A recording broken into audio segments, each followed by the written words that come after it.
Okay, today we're going to be reviewing rectangular coordinates. This could also sometimes called Cartesian coordinates.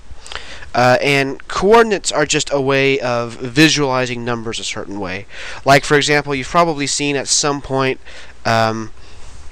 something like, I'm going to see if I can draw this as well as I can, have just a line, and then you have like 0 here, then 1, 2, and then -1. Sorry about the bad drawing, but -2. This is the number line. So you've probably well, it's sort of a number line. It's pretty ugly, but this is a way to visualize the numbers. So what if we want to visualize 2 dimensions instead of 1 dimension, because the number line is just 1 dimension. So that is where rectangular coordinates come in. I may have already said this, but they're also called Cartesian coordinates. So let's go ahead and I'll show you an example of Cartesian coordinates. I'm sorry to say that this will involve quite a bit of drawing, but the first thing whenever we have Cartesian coordinates, whenever we're working with Cartesian coordinates, is we want to have a cross-looking thing. It's these are what we call the axes. This is the x-axis.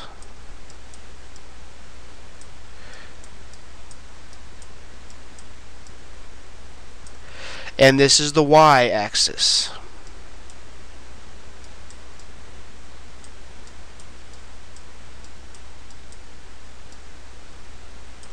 So this is the x-axis, this is the y-axis.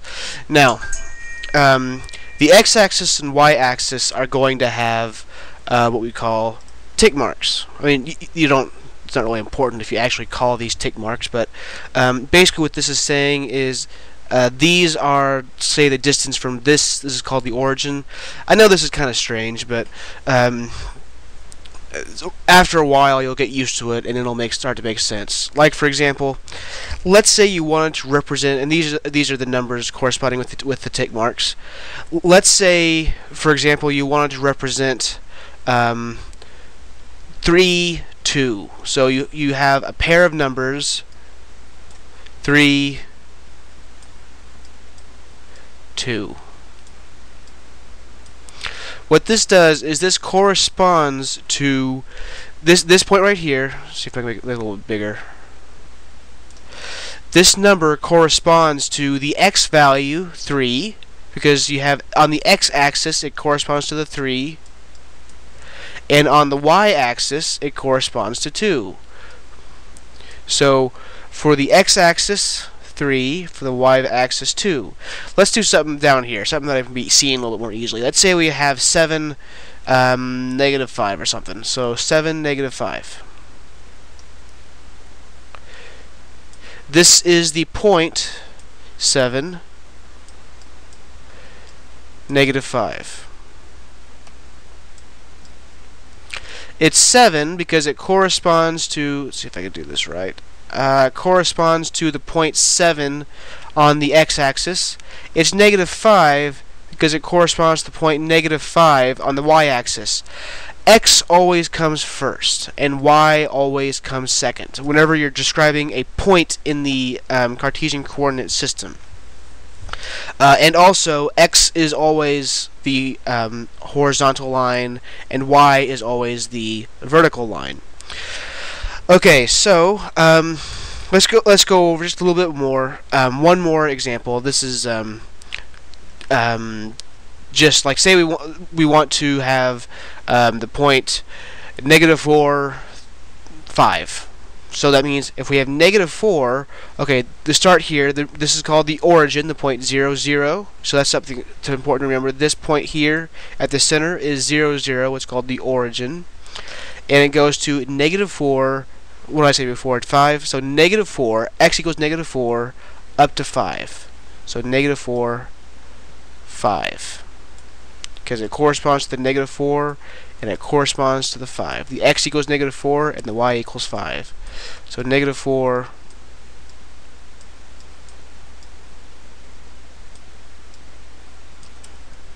-4, 5. Okay, so The reason this is important is because it can help us to visualize certain things. So we make something a little bit more concrete. So let's say, for example, we have a function. So I'm going to move this out of the way. And let's say we have a function.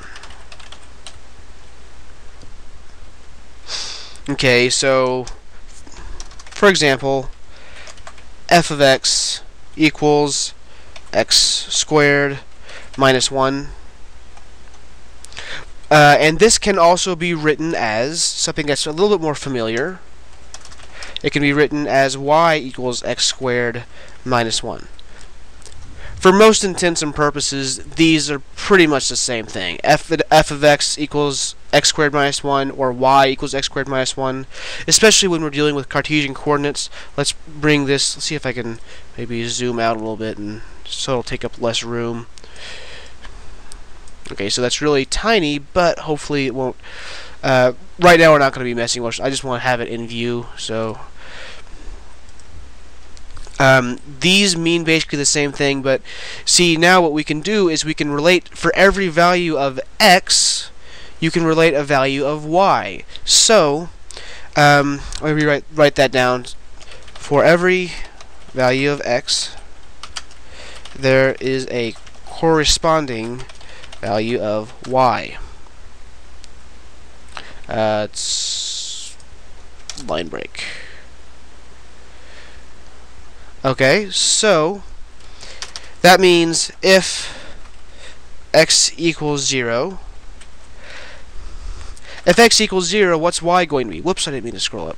If x equals 0, what's y going to be? So that means you have 0 squared minus 1. Well, 0 minus 1 is going to give you negative 1. So if x equals 0, then y equals negative 1. Oops, not 0, 1. Hit the wrong key. Okay, so let's go ahead and see how large I can get this without making it too... Okay, so... no. Okay, so I'm going to go ahead and plot this. If x equals 0, so that means we're right here, y equals negative 1, so we go down 1. So this is a value for that function. If x equals 0, then y equals negative 1. So if x equals 1,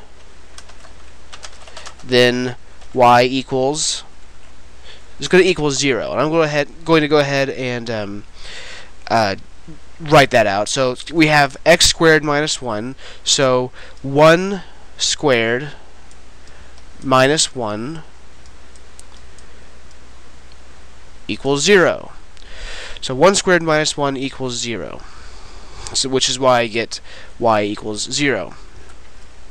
Whoops, I didn't mean to clear that. Crud. Okay, well, we had this point here, and if x equals 1, then y equals 0, because we have x1, y 0. If x equals negative 1, then, okay, let's go ahead and work this one out too. If x equals negative 1, then we have negative 1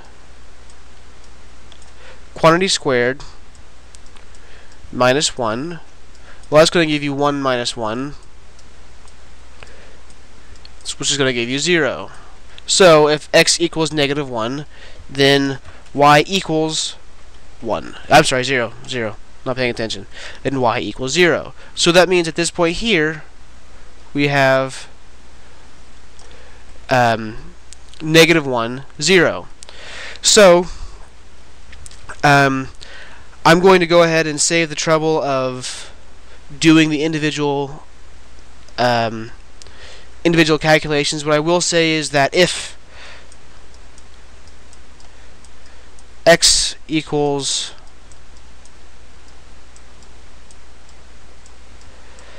gosh, that's bad.